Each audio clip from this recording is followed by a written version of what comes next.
Song full നമ്മൾ ഒരു ദിവസം ഷൂട്ട് ചെയ്താണ്. ഒറ്റ ദിവസം കൊണ്ടാണ് 20 മണിക്കൂറിൽ ഷൂട്ട് ചെയ്താണ്. Randomly Arjun message me saying that guess what നമ്മൾ ശ്രേയാ ഘോഷാലിനെ വെച്ചൊരു പോർഷൻ വരുന്ന നമ്മൾ ആ മൊമെന്റിൽ I understood that it was worth normal. നേരത്തെ ആ ഒരു പാട്ടായിരുന്നെങ്കിൽ ഐ ഡോണ്ട് തിങ്ക് സോ എനിക്ക് ഇത്രയും ഇമ്പോർട്ടൻസ് പാട്ടിൽ ഉണ്ടാവുമായിരുന്നു എന്ന്. യൂട്യൂബിലെ വീഡിയോ നമ്മൾ പെട്ടെന്നാണ് അനൗൺസ് ചെയ്തത്. ഇട്ട് കഴിഞ്ഞ ആദ്യം കുറെ ആസ് യൂഷ്വൽ സാനിയ ആണ് ഇതിൽ നിന്ന് അറിയുമ്പോൾ ഈ കുട്ടീനെ എന്തിനാ കാസ്റ്റ് ചെയ്ത് പൊതുവെ I face that.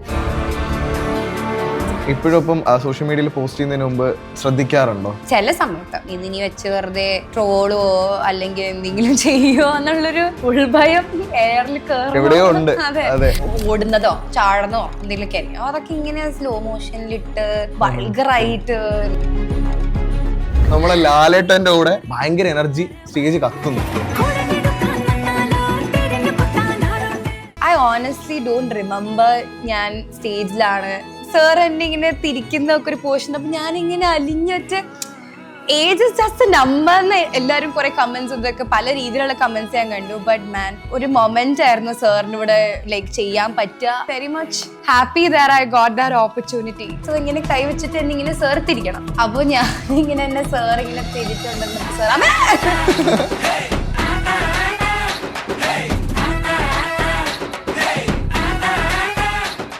New Kalyani in town Saniya അയ്യപ്പനാണ് ക്ലബ് എഫ് എം ആദർശനോടൊപ്പം. Hi, welcome to club F M.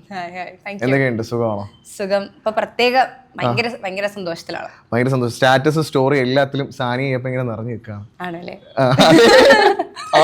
അതെ, ശരിയാണ്. ലൈക്ക് എനിക്കും ഇങ്ങനെ ഇൻസ്റ്റാഗ്രാമിൽ നമ്മളിങ്ങനെ ഇൻബോക്സ് ഒക്കെ ചെക്ക് ചെയ്യുമ്പോൾ ഇങ്ങനെ ഫുൾ മെൻഷൻ അല്ലെങ്കിൽ ടാഗ്സ് ആണെങ്കിലും എല്ലാവരും നമ്മളുടെ ട്രെൻഡിന്റെ വീഡിയോസ് ചെയ്യുന്നതാണെങ്കിലും മെൻഷൻസിൽ ഇങ്ങനെ ഓരോ പലതരം എഡിറ്റില് വീഡിയോസ് വരുന്നതും. അപ്പോൾ ഇപ്പൊ 6 ദിവസമായി ഇറങ്ങിയിട്ട് ഈ 6 ദിവസം എന്തൊക്കെയാണ് സംഭവിക്കുന്നതെന്ന് ഒരു ഐഡിയ ഇല്ലാതെ പോയിക്കൊണ്ടിരിക്കുകയാണ്. വരുന്ന റിപ്ലൈസും കമന്റ്സ് ഒക്കെ എടുത്ത് വായിക്കാറുണ്ട്. മാക്സിമം പറ്റുന്ന വായിക്കാറുണ്ട്. ആൻഡ് നമ്മളൊരു റീല് ഷെയർ ചെയ്തിരുന്നു. അതിൻ്റെ ഒരു പ്രാക്ടീസ് വീഡിയോയും ഇപ്പൊ ഇറങ്ങിയ സോങ്ങിൻ്റെ വെച്ചിട്ട് നമ്മള് ആൾക്കാരോട് ചെയ്യുക, നിങ്ങളുടെ രീതിയിൽ സോങ് ചെയ്യാന്ന് പറഞ്ഞിട്ട്. സോ അതിങ്ങനെ എനിക്ക് കാണുമ്പോൾ എന്റെ ഫീഡിൽ എനിക്ക് കിട്ടുന്ന എല്ലാം ഞാൻ മാക്സിമം സ്റ്റോറിയിൽ ഷെയർ ചെയ്യുന്നുണ്ടായിരുന്നു. സോ അങ്ങനെ I feel like I have interacted with everyone. Video share ആയി സ്നൂപ്പ് ഡോഗ് വരെ എത്തി. ഞാൻ കണ്ടായിരുന്നു. നമ്മളുടെ ഇതിലെ executive producer Len is from Dubai. Len കുറേ ഇങ്ങനത്തെ മ്യൂസിക് വീഡിയോസിലൊക്കെ വർക്ക് ചെയ്യും. കുറെ അധികം നല്ല കോൺടാക്ട് ഉള്ള ഒരാളാണ്. He's my friend also. അപ്പൊ ലെന്നിന് സ്നൂപ്പ് ഡോഗിന്റെ മോനായിട്ട് എന്തോ വർക്ക് ചെയ്തതോ അങ്ങനെ എന്തോ ഒരു കണക്ഷൻ ഉണ്ട്. സോ അങ്ങനെ പുള്ളിക്കാരൻ കണ്ട് ഷെയർ ചെയ്യും. And I don't think so snoop dog അതെടുത്ത് ഷെയർ ചെയ്യുമെന്ന് നമ്മൾ ഒരിക്കലും വിചാരിച്ചല്ല. ആരും കണ്ടില്ല. ഈ പോസ്റ്റ് 11 hours മുമ്പ് എന്തോ ഇട്ടതാണ്. ഞാൻ റാൻഡംലി എന്തൊക്കെ ഇങ്ങനെ ഫ്രണ്ട്സ് എല്ലാവരും ഇങ്ങനെ മെസ്സേജ് ചെയ്തു, സ്നൂപ്പ് ഡോഗ് ഇങ്ങനെ ഷെയർ ചെയ്തിട്ടുണ്ട് എന്ന് പറഞ്ഞ് എടുത്ത് നോക്കി എന്താ റിയാക്ട് ചെയ്യണ്ടേ. And I think he usually shares lot of stories. എന്തെങ്കിലും നല്ല വീഡിയോസും അങ്ങനെ ഇങ്ങനെയൊക്കെ കണ്ട മീംസും കാര്യങ്ങളൊക്കെ ഷെയർ ചെയ്യുന്ന ഒരാളാണ്. അപ്പൊ അതില് നമ്മളുടെ ഒരു വീഡിയോ ഷെയർ ചെയ്യാന്ന് പറഞ്ഞാൽ വലിയൊരു കാര്യം തന്നെയാണ്. അതിന് സാനി എന്തെങ്കിലും റിപ്ലൈ ഇട്ടിട്ടുണ്ടായിരുന്നോ? ഇല്ല, എനിക്കതൊരു ഭയങ്കര മെമ്മറബിൾ ആയിട്ടുള്ള മൊമെന്റ് ആയതുകൊണ്ട് ഞാൻ അതിന്റെ ഒരു സ്ക്രീൻഷോട്ട് എടുത്തിട്ട് ഞാൻ അത് പോസ്റ്റ് ചെയ്യണ്ടായി. സാനി എങ്ങനെയാണ് കല്യാണി ആയത്? ശരിക്കും പലരും ഇതിനു മുമ്പ് പറഞ്ഞിട്ടുണ്ടായിരുന്നു കല്യാണി പ്രിയദർശൻ വരുമോ എന്ന് പലരും ചോദിച്ചിട്ടുണ്ടായിരുന്നു. പക്ഷെ ഫൈനലി സാനിയ വന്നു. And that video was just insane. എനിക്ക് ആക്ച്വലി ഒരു തവണ പോലും ഞാൻ ആക്ച്വലി എൻ്റെ തലയിൽ തോട്ട് പോയിട്ടില്ല. ഇതുവരെ അവരുമായിട്ടൊരു കോൺവെർസേഷൻ കല്യാണി പ്രിയദർശൻ നിങ്ങൾ എന്താ കല്യാണിനെ അങ്ങനെ വിചാരിച്ചിട്ടുണ്ടോ? ആക്ച്വലി അങ്ങനെ ഒരു തോട്ട് വന്നിട്ടില്ല. ആൻഡ് ഞാൻ ആക്ച്വലി കല്യാണി എന്ന് പറഞ്ഞ സോങ്ങിന്റെ ഡൈ ഹാർട്ട് ഫാൻ ആയിരുന്നു. Like I always use to listen. And ഞാൻ എന്നെ തന്നെ ഈ പാട്ട് കേട്ടിട്ട് നമ്മൾ ചില സമയത്ത് വണ്ടിയൊക്കെ ഓടിച്ചു പോകുമ്പോൾ നമുക്ക് ഒരു ചില പാട്ടിൽ കേൾക്കുമ്പോൾ you imagine yourself in that song അല്ലേ.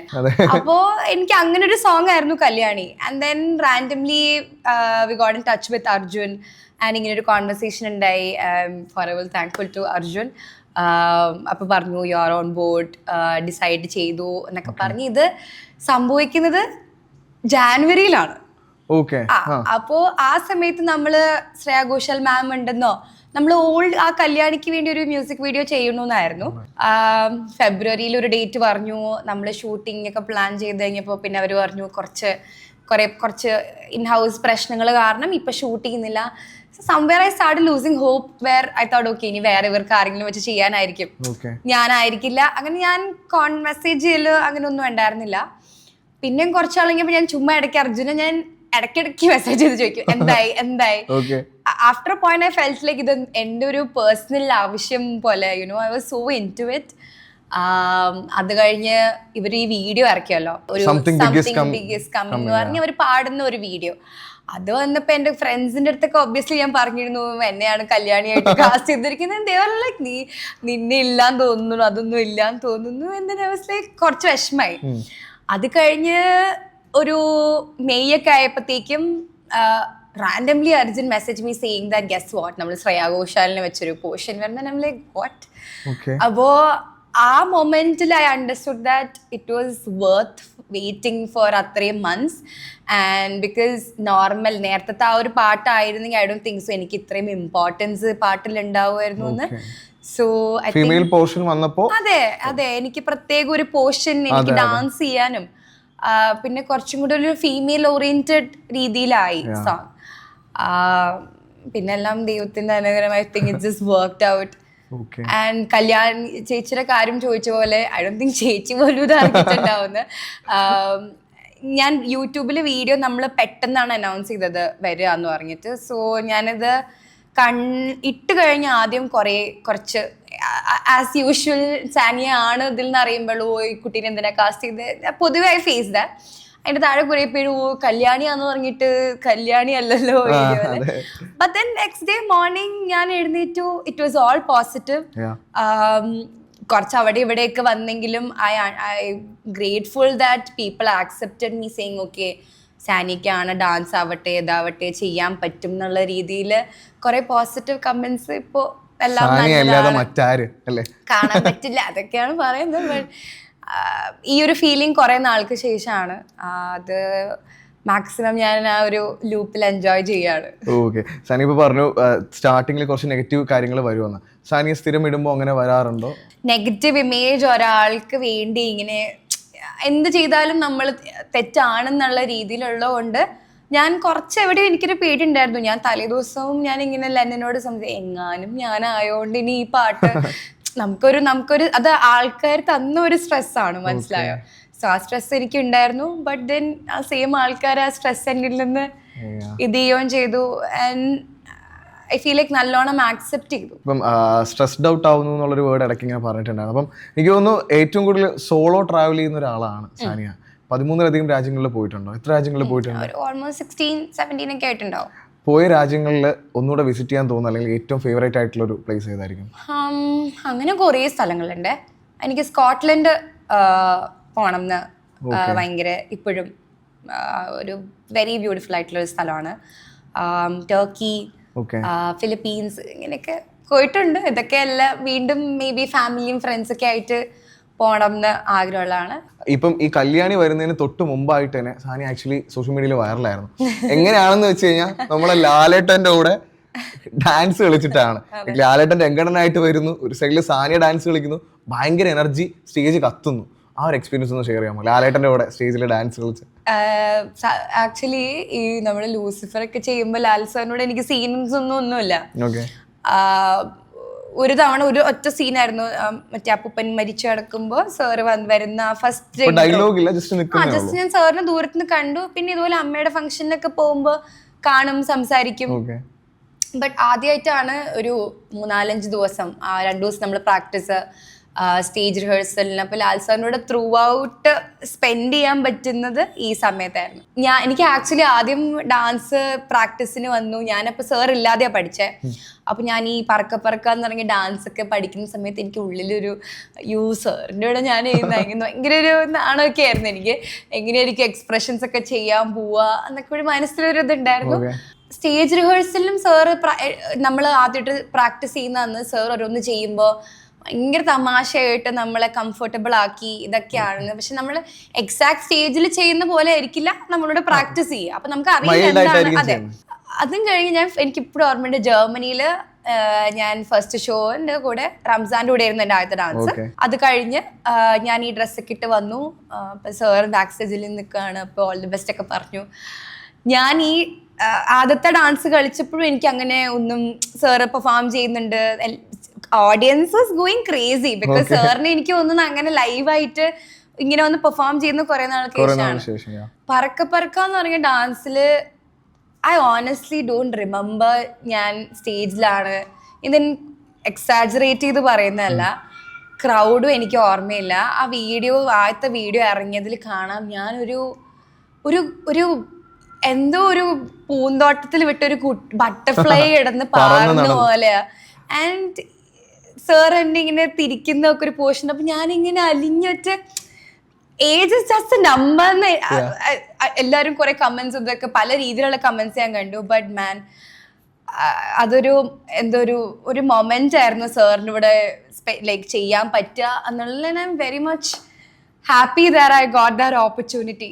ആൻഡ് അത് കഴിഞ്ഞ് 3 ഷോയിലും അത് തന്നെ ചെയ്യാൻ പറ്റി. But it was A really fun show. അത് കഴിഞ്ഞ് ആ ലൂപ്പിന്ന് ഇറങ്ങിയപ്പോ അപ്പൊ തന്നെ കല്യാണി വന്നു. സോ എനിക്ക് ഏതാണ് എൻജോയ് ചെയ്യേണ്ടതെന്നുള്ളൊരു ടൈം ഇത് കിട്ടി. ടൈമാണല്ലേ ഇപ്പോ? അയ്യോ അങ്ങനെ ഇരിക്കട്ടെ, ടൈമൊന്നും അല്ലെങ്കിലും ഇത് ഇങ്ങനെ ഒന്ന് പോയാ മതി. ഇപ്പൊ ലാലേട്ടൻ ആക്ച്വലി പലരും ലാലേട്ടനുമായിട്ട് പരിചയപ്പെട്ട ആൾക്കാർ ലാലേട്ടൻ കാണിക്കുന്ന ചില ഫൺ കാര്യങ്ങൾ പറഞ്ഞിട്ടുണ്ട്. അപ്പൊ അതുപോലെ എന്തെങ്കിലും ഫൺ സംഭവം ഉണ്ടായിട്ടുണ്ടോ അവിടെ? ഒരു ഇതുള്ളത്, സാർ ഇങ്ങനെ ഞാൻ ആദ്യം നമ്മൾ വന്ന് ഡാൻസ് നിൽക്കുമ്പോൾ സ്വാസിക ചേച്ചി is there in the other side, I am in right side. So ഇങ്ങനെ കൈ വെച്ചിട്ട് എന്നിങ്ങനെ സാർ തിരിക്കണം. അപ്പൊ ഞാനിങ്ങനെ എന്നെ സാർ ഇങ്ങനെ തിരിച്ചുകൊണ്ടിരുന്നപ്പോ സാർ അങ്ങനത്തെ ലാലേട്ടൻ എന്റെ മുഖം കണ്ടിട്ട് അങ്ങനെ പേടിക്കുന്ന പോലെ. ഇങ്ങനത്തെ കുറച്ച് കുഞ്ഞിങ്ങനെ ഡാൻസിന്റെ ഇടയിലുള്ള തമാശകളൊക്കെ. നിങ്ങളെ എന്താ മോനെ തന്നെയാണോ വിളിക്കുന്നത്? റംസാനെ ഇങ്ങനെ പറയുന്നേക്കാം, എന്താ മോനെ എന്താ നീ ചെയ്യുന്നത്, അവൻ എന്തെങ്കിലുമൊക്കെ നമ്മൾ ഇറിറ്റേറ്റ് ചെയ്യുമ്പോ സാർ ഇങ്ങനെയൊക്കെ പറയുന്നത് കേൾക്കാം. സാനിയ ക്യൂനിൽ വന്നു. ക്യൂനിൽ നിന്ന് ഇങ്ങനെ എത്തുമ്പോഴേക്കും ഒരുപാട് മാറ്റങ്ങൾ വന്നിട്ടുണ്ട്. ആസ് ആൻ ആക്ടർ ഒരുപാട് മാറ്റങ്ങൾ വന്നിട്ടുണ്ട്. അപ്പൊ സാനിയയിൽ കാണുന്ന ഏറ്റവും വലിയൊരു ചേഞ്ച് എന്താണ്, അന്നത്തെ സാനിയും ഇന്നത്തെ സാനിയും? Honestly when I look back, എനിക്ക് അങ്ങനെ ഓർമ്മയില്ല എന്തൊക്കെയാ. ഇപ്പൊ ക്വീൻ സിനിമയുടെ ഷൂട്ടിംഗ് ലൊക്കേഷനിൽ അങ്ങനെ ഇങ്ങനെ കുറച്ച് സംഭവങ്ങളൊക്കെ എനിക്ക് ഓർമ്മയുള്ളൂ.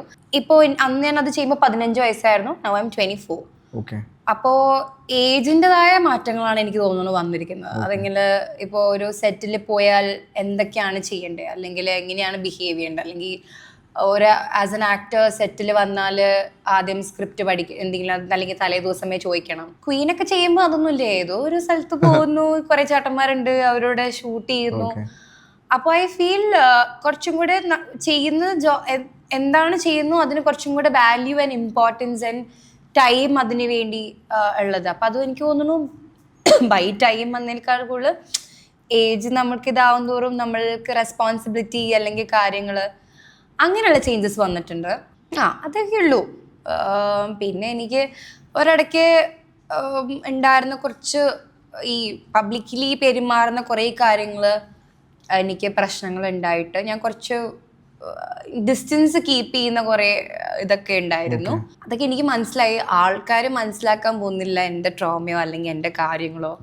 അപ്പൊ അതിനൊന്നും വരാതിരിക്കാൻ വേണ്ടി ഞാൻ പേഴ്സണലി എന്താ പറയാ, എൻ്റെതായ ഞാൻ എങ്ങനെ നമ്മൾ ടേക്ക് കെയർ ചെയ്യണം എന്നുള്ള രീതിയിൽ കുറച്ച് കാര്യങ്ങൾ. ബിക്കോസ് ഞാൻ ഭയങ്കര ഗ്രംപിയാണ്. അത് ഓരോരുത്തർ ഇപ്പൊ ഒരു സ്വഭാവം ഉണ്ടാവില്ല. അതിപ്പോ നമ്മള് മാക്സിമം നമ്മള് എനിക്കത് ഇങ്ങനെ ആക്ട് ചെയ്തു, ഞാൻ ഭയങ്കര ഇങ്ങനത്തെ ഒരു പാവം കുട്ടിയെ എനിക്ക് അറിയില്ല. ഞാൻ ഗ്രംപി ആണെങ്കിൽ ഞാൻ ഗ്രംപിയാണ്. അപ്പൊ ചില സമയത്തൊക്കെ എന്തെങ്കിലും പുറത്തൊക്കെ എവിടെയെങ്കിലും മൂവി പ്രീമിയറിനൊക്കെ പോകുമ്പോഴത്തേക്കും രാവിലെയൊക്കെ ആയിരിക്കും. അപ്പൊ very grumpy in the morning. അപ്പൊ എന്റെ മുഖം ഇങ്ങനെ പൂരൂത്ത് പോലെ ആയിരിക്കും ഇരിക്കുന്നത്. അപ്പൊ അതൊക്കെ കുറച്ചും കൂടെ ഞാൻ ശ്രദ്ധിക്കാൻ തുടങ്ങി. എത്ര ഗ്രംപി ആണെങ്കിലും അങ്ങനെ ഒന്നും ആവാൻ പാടില്ല, നല്ലോണം ബിഹേവ് ചെയ്യണം.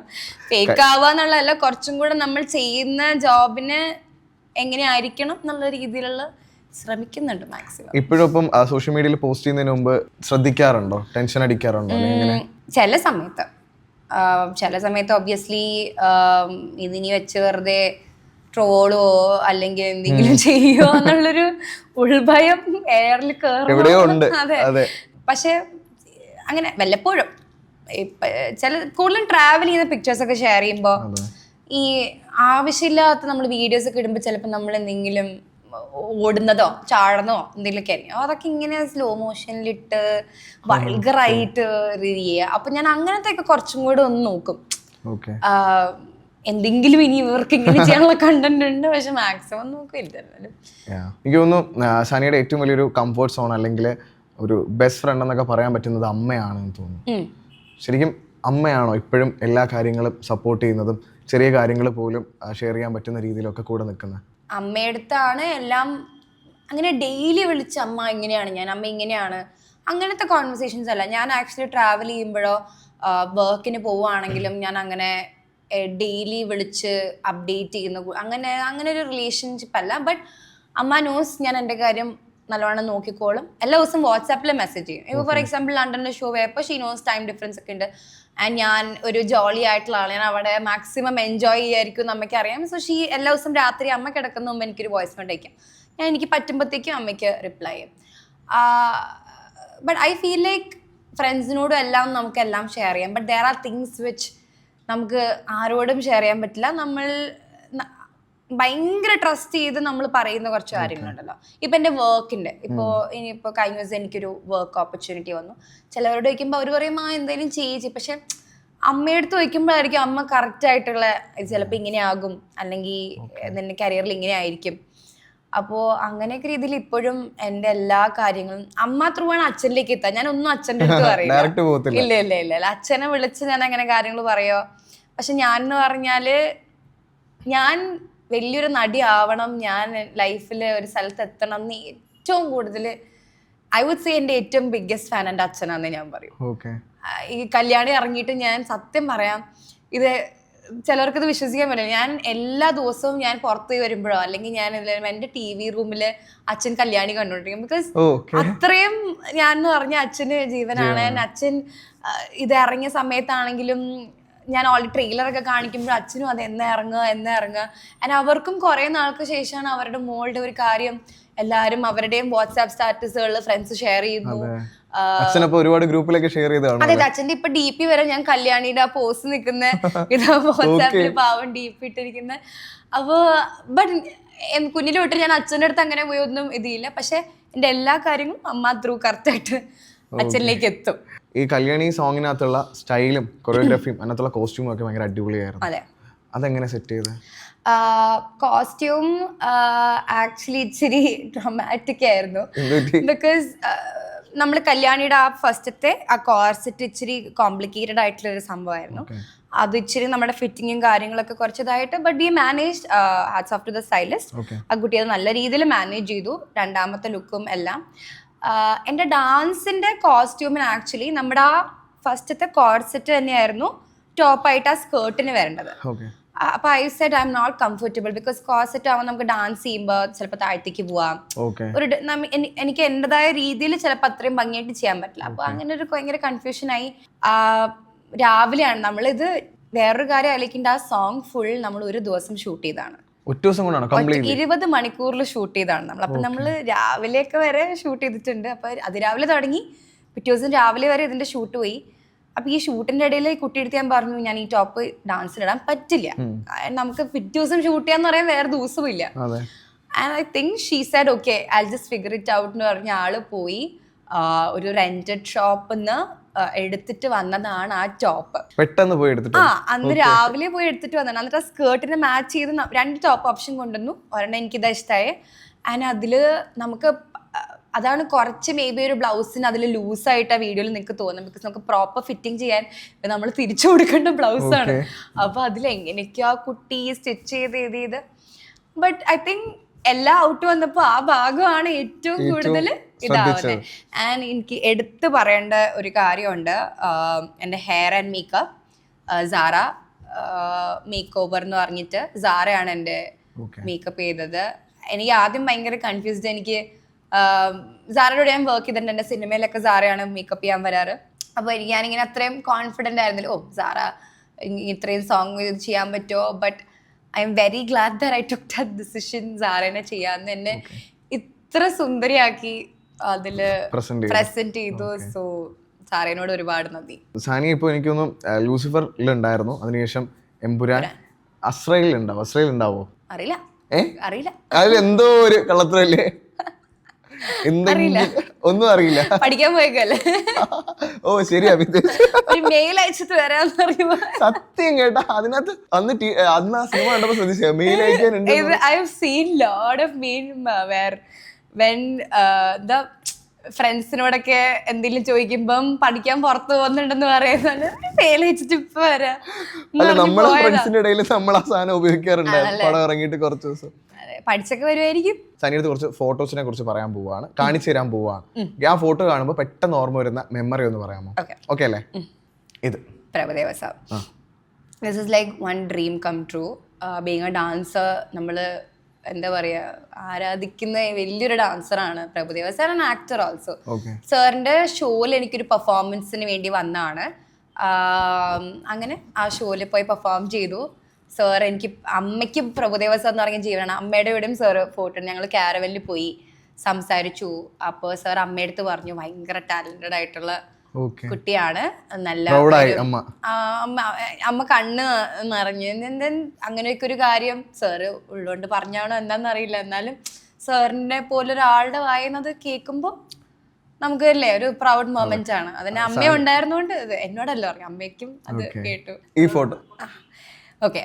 ഇതില് ആ മുഖം, എന്റെ മുഖം നോക്കി എങ്ങനെയാ ഇരിക്കുന്നതെന്ന്, ഉറക്കത്തിന്ന് എഴുന്നേറ്റ് വന്ന പോലില്ലേ, നല്ല ക്ഷീണം. നമുക്ക് എങ്ങനെ ഇരിക്കണം, നല്ല സ്റ്റൈലായിട്ട്. അതുകൊണ്ട് ഞാൻ അത് ബ്ലാക്ക് ആൻഡ് വൈറ്റിൽ ഇട്ട. ഇതിന്റെ കളർ ഫോട്ടോ ഇതിലേറെ പൊട്ടയാ. നമ്മൾ ചെയ്യുന്നവരൊക്കെ ഇങ്ങനെ ചെയ്യാറുണ്ട്. ഒബ്വിയസ്ലി എന്താ നമ്മൾ തമ്മിലൊക്കെ എന്ത് വ്യത്യാസം. ഇത് നമ്മൾ സൈമ അവാർഡ്സ് കഴിഞ്ഞ് തിരിച്ച് ഹൈദരാബാദിന് കൊച്ചിക്ക് വരിക. ഞാൻ ഉറങ്ങിപ്പോയി, ഫ്ലൈറ്റ് മിസ്സായി.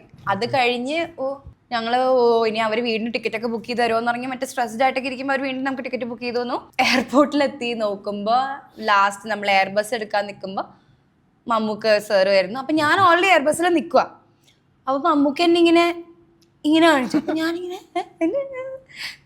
ഞാൻ പുറത്തിറങ്ങിയപ്പോൾ മമ്മൂക്ക എന്തിനാ വന്നേന്ന്, ലൈക്ക് അങ്ങനെ ആൾക്കാരെ വിളിച്ചാലൊന്നും ഇറങ്ങി വരാൻ പാടില്ലല്ലോ. അപ്പൊ ഞാനാണെങ്കിൽ കുറെ പേരുണ്ട് എല്ലാവരും ചിരിക്കാൻ എന്താണ് ഒരു ആക്വേർഡ് ഒരു ഇതായി. ഞാനൊന്നും മിണ്ടാതെ ഒരു മൂലയ്ക്ക് അടുത്ത ബസ് വരാൻ വെയിറ്റ് ചെയ്തു. അത് കഴിഞ്ഞ് എനിക്ക് തോന്നുന്നു പിഷാടി ചേട്ടനോ ആരൊക്കെ ഫോട്ടോ എടുക്കുന്ന ഞാൻ ഇങ്ങനെ നോക്കി നിൽക്കായിരുന്നു. അപ്പൊ നമുക്ക് ചോദിച്ചു ഫോട്ടോ വേണോന്ന് ചോദിച്ചു. ഇത് കെനിയയിലെ മസൈമാര. എൻ്റെ 21st ബർത്ത്ഡേക്ക് ഞാൻ സോളോ ട്രിപ്പ് ചെയ്താണ്. സഫാരിയും കാര്യങ്ങളൊക്കെ ആയിട്ട്. ഇതൊരു വില്ലേജ് ആണ് അവിടെ. അവിടെ ഇങ്ങനെ ഒരു ആൾക്ക് ഒരു 3-4-5 ഭാര്യമാർക്ക് അവർക്ക് സെപ്പറേറ്റ് ചെയ്ത് വീടുകൾ വെച്ച് കൊടുക്കെങ്കിൽ എത്ര വേണമെങ്കിലും ഭാര്യമാരെ ഇത് ചെയ്യാം. അത് ഞാൻ അപ്പൊ അവിടെ അത് എനിക്ക് തോന്നുന്നു അവിടെ ഇങ്ങനെ കല്യാണം കഴിഞ്ഞാൽ പെണ്ണുങ്ങൾക്ക് മുടിയില്ല, കണ്ടോ? അതാണ് അതിന്റെ, അങ്ങനെ മുടിയില്ലെങ്കിൽ അതിന്റെ അർത്ഥം അവര് മാരീഡ് ആണ്. അപ്പൊ ഇതിലൊരാള് എന്റെ ഇങ്ങനെ ടൂർ ഗൈഡ് പോയ ഒരു ചേട്ടനുണ്ടായിരുന്നു. അയാൾ കുറച്ചിങ്ങിട്ട് എന്റെ അടുത്ത് പറഞ്ഞു, എന്തൊക്കെയോ പറഞ്ഞൊരു മാല ഇങ്ങനെ ഇത് ഇങ്ങനെ പറഞ്ഞു അടുത്ത ഭാര്യ ആവാൻ താല്പര്യം എന്തൊക്കെയാണ് പറയുന്നുണ്ട്. എനിക്ക് പേടി. എന്നാൽ ആളുടെ ഒരു ഭാര്യയും കൊച്ചുമാണ്. വേറെ കുറെ ഭാര്യമാരുണ്ട് അയാൾക്ക്. അതിലൊരു ഭാര്യയും വേറൊരു ഫോട്ടോ ഇട്ടിട്ടുണ്ട് ഞാൻ കുറെ പെൺപിള്ളേരായിട്ട് നിൽക്കുന്നത്. അതെല്ലാം അയാളുടെ ഭാര്യമാരാ. മനുഷ്യന്റെ പേരറിയാം, ഓർമ്മയില്ല. പക്ഷെ അയാൾക്ക് നല്ലോണം ഇംഗ്ലീഷ് അറിയാം. അയാൾക്ക് വേണം അവിടെ ഇങ്ങനെ ടൂറിസ്റ്റ് പ്ലേസ് ആയതുകൊണ്ട് അവരുടെ പൈസ ഉണ്ടാക്കാൻ വേണ്ടിട്ട് അവരിങ്ങനെ പഠിക്കുന്ന. ഇതൊരു രക്ഷയില്ലാത്ത ഫോട്ടോ ആണ്. യെസ്. ഇതില് ഞാൻ വേറെ കാര്യം പറയട്ടെ,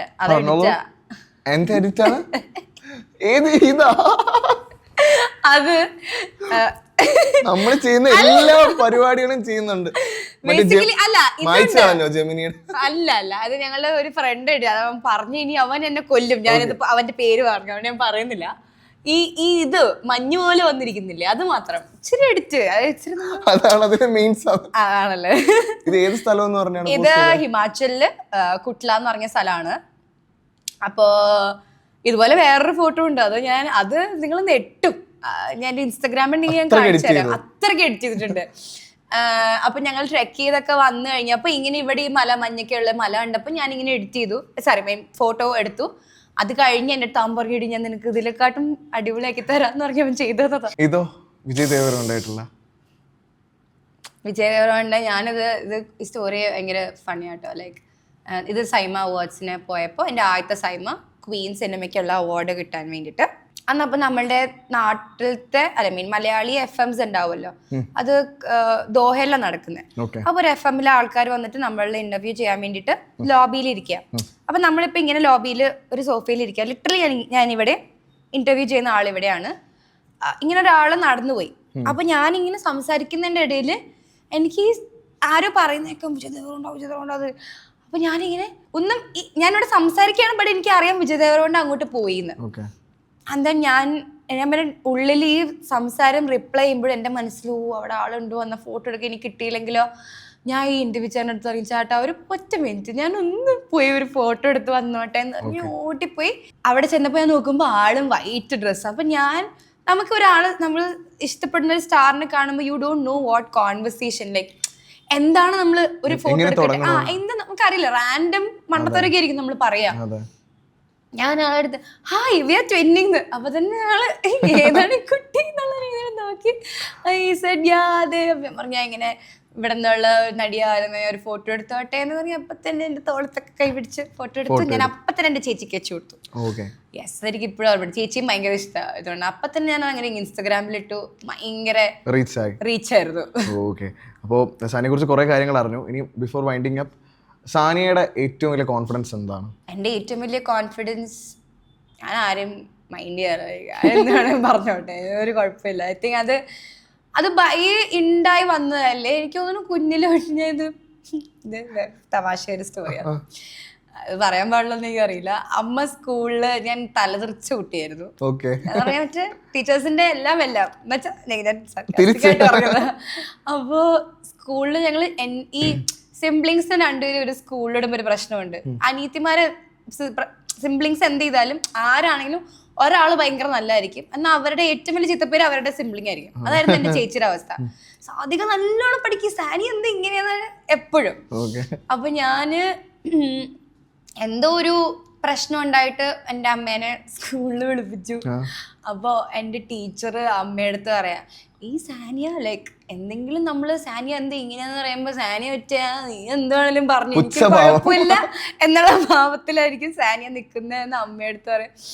അപ്പൊ അമ്മ എങ്ങനെയാണല്ലേ. അപ്പൊ എനിക്ക് തോന്നുന്നു അയ്യോ അത് ഭയങ്കര നല്ല കാര്യമല്ല ഞാൻ പറഞ്ഞത്, പക്ഷെ എനിക്ക് തോന്നുന്നു എന്തോ അങ്ങനെ ഒരു ആറ്റിറ്റ്യൂഡ് ഒരു ഇതുണ്ട്. ആൻഡ് എൻ്റെ ഏറ്റവും വലിയ കോൺഫിഡൻസ് എന്നെ ആരും അങ്ങനെ തളർത്താൻ നോക്കിയിട്ടുണ്ട്, ഡൗൺ ആയി പോയിട്ടുമുണ്ട്, but at the same time I come back. അതെൻ്റെ ഒരു കോൺഫിഡൻസ്, എനിക്ക് സ്ട്രോങ് ആയിട്ടുള്ള എൻ്റെ ഒരു ഇതാണെന്ന് ഞാൻ ബിലീവ് ചെയ്യുന്നു. എത്ര ഡൗൺ ആയി പോയാലും തിരിച്ചു വരുമല്ലേ? അതെ, എന്നുള്ള എന്തെങ്കിലും വഴി കണ്ടെത്തും. ഓക്കെ, എന്തായാലും തിരിച്ച് വരവെന്നൊക്കെ വേണമെങ്കിൽ പറയാൻ പറ്റുമല്ലേ കല്യാണി? ഈ ഒരു അത് പറഞ്ഞപ്പോഴാണ് എന്റെ വരവെന്ന് പറഞ്ഞ സിനിമ വരുന്നുണ്ട്. അത് പറഞ്ഞില്ല, വരവ് പുതിയ പടം വരുന്നുണ്ട്. അതെ, വരവ് ജൂലൈ 16 നല്ലൊരു ഇതാട്ടോ നമ്മളിപ്പോ ചെയ്തത്. വരവ് വന്നു നമ്മള് കണക്ട് ആയല്ലേ അർജുൻ അശോകന്റെ കൂടെ. ഓക്കെ, മുരളിച്ചേട്ടനാണ് എന്റെ ഫാദറായിട്ട്, മുരളിച്ചേട്ടന്റെ മോളായിട്ട് അഭിനയിക്കുന്നത്. ജോജു ചേട്ടൻ്റെ പടമാണ്. നമ്മൾ അതിലൊരു നല്ലൊരു റോള് ചെയ്തിട്ടുണ്ട്. എനിക്ക് തോന്നുന്നു മലയാളത്തിൽ ഞാൻ ചെയ്തതിൽ നിന്നും കുറച്ചൊരു മെച്ചോർഡായിട്ടുള്ളൊരു ക്യാരക്ടറാണ് ചെയ്തിരിക്കുന്നത്. മൊത്തത്തിൽ ഞാനും പടം കണ്ടിട്ടില്ല, അപ്പോൾ എന്തായാലും അടിപൊളിയായിട്ട് വരും എന്ന് പ്രതീക്ഷിക്കുന്നു. ഷാജി സാറിന്റെ എല്ലാ മാസം ഉൾപ്പെടുത്തി ഉള്ള ഒരു പടമായിരിക്കും. ഓക്കെ, അപ്പൊ എന്തായാലും വരവ് ഗംഭീരമാവട്ടെ. സാനിയുടെ ഇനിയുള്ള പ്രോജക്ട്സും എല്ലാം അടിപൊളിയാവട്ടെ. പിന്നെ വേറെ വരവിന് ശേഷം വരവിന് ശേഷം ഇപ്പോ മാഡി എന്ന് പറഞ്ഞ മൂവി ചെയ്തുകൊണ്ടിരിക്കുകയാണ് റിയോ രാജിന്റെ കൂടെ. തമിഴില് യെസ് അതാണ് ഇപ്പൊ നടന്നുകൊണ്ടിരിക്കുന്ന പ്രോജക്ട്. അതിന്റെ ഇപ്പൊ നമുക്കൊരു 1 വീക്ക് ക്ലൈമാക്സ് ഷൂട്ടും കൂടെ കഴിഞ്ഞാൽ അത് കഴിഞ്ഞു. ഇനിയുള്ള പടങ്ങളും പ്രോജക്ട്സും എല്ലാം ഗംഭീരമാവട്ടെ, അടിപൊളിയായിട്ട് പോട്ടെ. Thank you so much for being part of. Thank you.